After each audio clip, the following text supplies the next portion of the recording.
Senator Beatrice Ogola, who also joined us as we were going on. Ladies and gentlemen, at this stage, as we leave the stage, I want to invite, I am I should say, temporary moderator of the whole thing now. Senator Muma had to leave. So I would like to invite the Honorable Dr. John Mutunga, who is the chairperson of the Departmental Committee on Livestock and Agriculture, who's going to give us a parliamentary perspective. So as it comes up, please give a round of applause to my panel as they go down to resume their seats. The Honorable Mutunga, please.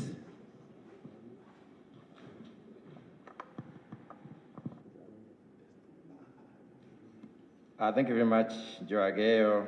Please allow me to write on the already established protocol. I recognize everyone in their capacities. I'm supposed to speak on two issues. The first one is why methane matters in Kenya. And the second one is why Parliament is convening the dialogues we have right now. I think it is important for not just parliamentarians, but for everyone to understand what methane is. And today, we've been treated to presentations by experts about what methane is. And I believe all of us remember our chemistry. Remember when we were talking about forming and breaking bonds, and hydrogen bonds were very, very, very strong. Methane is one chemical, or rather one molecule, that has 4 very strong hydrogen bonds. And to break one releases a lot of energy. And that's why it becomes very flammable, as it were, and a fuel for that matter. So breaking each of them emits energy, starting from that point of view. Methane boils at negative 161.5 degrees centigrade, negative. It means it can only exist as a gas. So it's a major component of the natural gas. So it's a fossil energy source. It is potent and therefore responsible for 30% of the global warming. So we need to understand methane as it is before we even discuss how to deal with it. In terms of climate impact, the experts have said here, and I appreciate the way they are putting it, it is 80 times more potent than carbon dioxide, which we've been discussing all over. And talking about carbon reduction, carbon credit, everything is based on carbon today. But it is 80 times more potent. It is 80 times more potent when you look at a span of 20 years horizon. So it is a very, very serious greenhouse gas. The potency lasts for a shorter period, 12 years. If you compare with carbon, of course, which lasts forever, then it looks like it's a very short time. But 12 years is quite some time. In terms of emission, it is important for us to understand that human beings cause between 50 and 60% of the emissions that we have today across the globe. Human activity, in this particular case, causes most of the emissions. So reducing methane has been practically found and scientifically proven that reducing methane would be significant in reducing emissions. So methane, being high energy, specifically rating at 55.5 megajoules per kilogram, which is really a valuable fuel if you look at it. Its leakage during extraction leads to damage to the environment.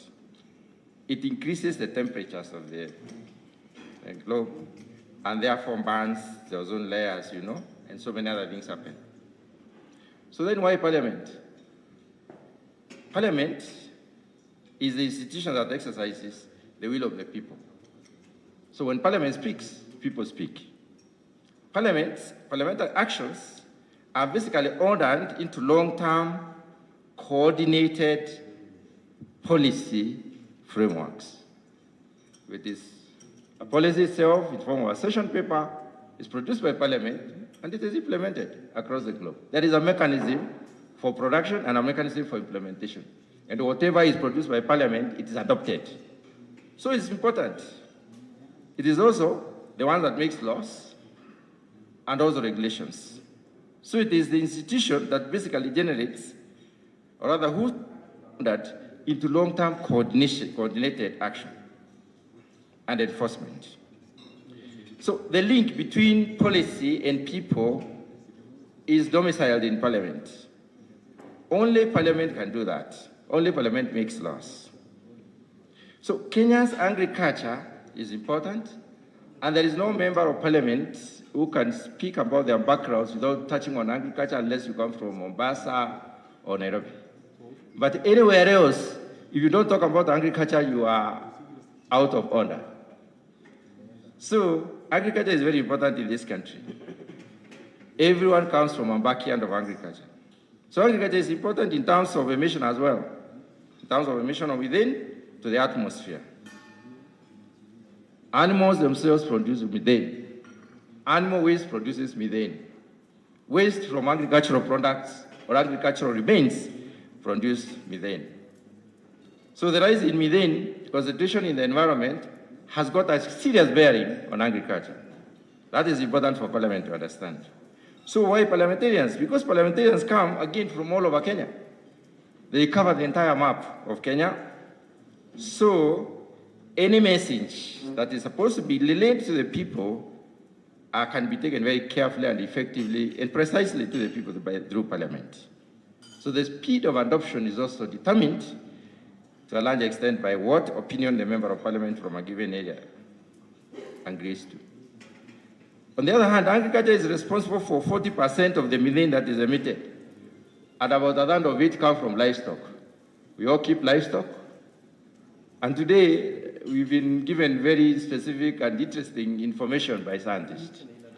They are telling us the poorer the genetics of the animal, or the poorer the breed, the more the methane they emit. It's very interesting. The poorer the productivity of the animal, the more unproductive animals we have, the more methane we produce. So I don't want us to dwell on that because we know what we are talking about. When you look at our backyards, you know the kind of animals we have. So we have an obligation to improve the productivity. Again, it is important because since 150 countries have already signed up to the reduction of methane by 30% by 2030. You see, we've been talking about 2030 as if it is very many centuries to come. 2030 is only 4 years away. So in 4 years' time, we should have reduced methane by 30%. Therefore, the urgency and therefore the use of Parliament to drive this. There is need for appropriate legislations, regulations, and even policies. And these legislations, as I close, should focus on the following, in my opinion: the breed of the animals we have and the varietal improvements of the crops. Legislation should focus on the quality of the feed that we give to our animals, with a clear focus on the extent to which they increase the methane production. In this case, focusing on reduction. Also, the health of the animals. We've been told sick animals produce more methane. Very interesting.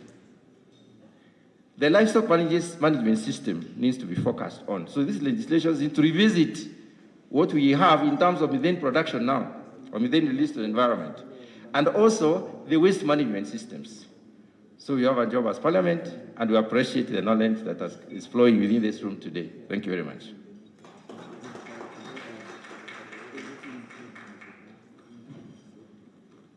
Thank you very, very much, the Honorable Dr. John Mutunga. Now I want to welcome to this stage the Honorable Abdullahi Bashir Sheikh, who is the chairperson of Parliamentary Pastoralist Group, to give a perspective from the pastoralist communities and livestock-dependent livelihoods. Karibu.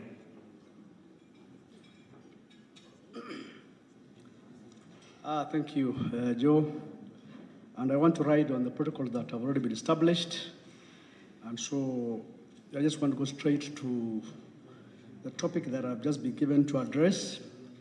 And I want to concur with my colleague, Dr. Mutunga, on the issues of what Parliament can do, the various legislations, the various regulations, and the various national papers that will target how to reduce methane.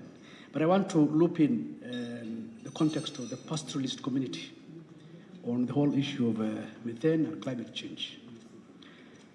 As you all know, 80% of this country is arid married. And that's where the pastoral communities struggle. So you talk about 80% of landmass, arid married. And that's where the pastoralists come in. I was looking at presentations by Ilri. On a light note, I don't see you depicting anything to do with the chemo. So you have no research about the chemo. And the pastoralist, 90% have chemo. It is sad that you guys don't have anything to do with chemos or research. And so nobody now in this house or in this table can tell me that there is methane produced by chemos because you have no research. You don't even look at it. The camel. Yes. So you don't have it. And that is the core of the pastoralist person out there. So the research you have is the cow, mostly, and no chemo. And the chemo studies across almost 14 counties across this country. So my challenge is that you do not have a research yet on what is the impact or contribution of methane by the chemo. So that's a challenge. Please go and do that research. On the matters about legislation, and I think I don't want to read everything that I've prepared.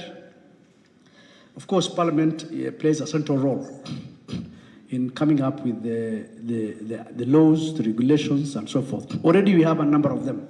If I look at a few of them, already the things that we have in place.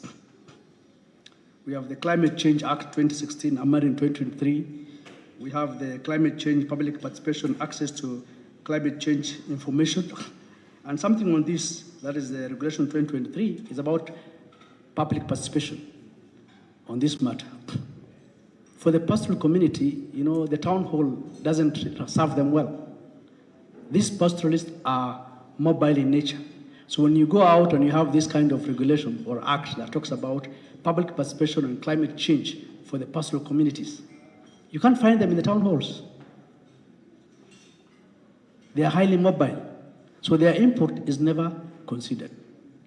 So I think we need to have a tailor-made approach on the same. On the issue of methane, we note that there are a number of regulations and acts already we have, but nothing specific for methane.